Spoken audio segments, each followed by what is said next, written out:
विद्यालय प्रार्थना सभारे पिलामानंकु अनचिंता कहया पई मु 10 गोटे अनचिंता प्रस्तुत करछि जहाँकि प्रार्थना सभारे पिलामानंकु कहया पई सहायक हो। तेबे चलंतु से 10 गोटे अनचिंता आमे जानिबा। आ भिडियोटी जदि भल लगे भिडियोटी को लाइक और चैनल को सब्सक्राइब करया पई जमारो भूलिबेनी। जीवनर सबुठारु बड़ संपद सत्य, धैर्य और श्रद्धा।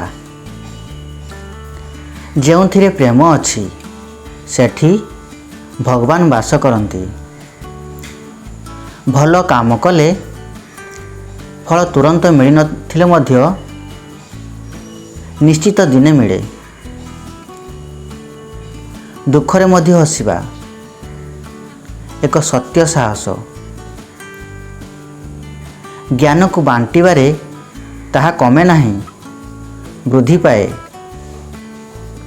ଅନ୍ୟମାନଙ୍କୁ ଯେତେ ସମ୍ମାନ ଦେବ ନିଜେ ସେତେ ବଡ଼ ହେବ। ସମୟ ହେଉଛି ସବୁଠାରୁ ବଡ଼ ଶିକ୍ଷକ। ସେ ସବୁକୁ ଶିଖାଏ। ଛୋଟ ଭଲ କାମ ବଡ଼ ପରିବର୍ତ୍ତନ ଆଣିପାରେ। आशा हारिबा माने जीवन को हारिबा।